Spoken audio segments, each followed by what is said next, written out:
მოსკოვში დაგეგმილი მემორიალის გახსნას, როგორც უკვე გითხარით, საქართველოდან ნინო ბურჯანაძე და ზურაბ ნოღაიდელი დაესწრებიან. აგვისტოს ომის შემდეგ მოძრაობა სამართლიანი საქართველოსათვის ლიდერი მოსკოვში მე-11 მიემგზავრება და ის რამდენიმე დღე დარჩება.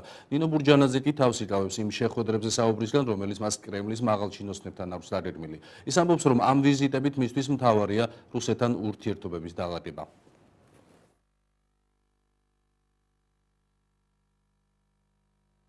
ერთ-ერთი უმნიშვნელოვანესი პრიორიტეტია ნებისმიერი ქართველი პოლიტიკოსისათვის, რომ მომავალში რუსეთთან ურთიერთობები დაალაგდეს და მოხერხდეს საქართველოს რეალური ინტერესების დაცვა. ხელისუფლება საქართველოს უქმნის არანაკლებ საფრთხეს თავისი სრულიად არაადეკვატური და უპასუხისმგებლო მოქმედებებით, მათ შორის ჩრდილო კავკასიასთან დაკავშირებით, ვიდრე ეს იყო, თქვათ, თუნდაც 2 წლის წინ.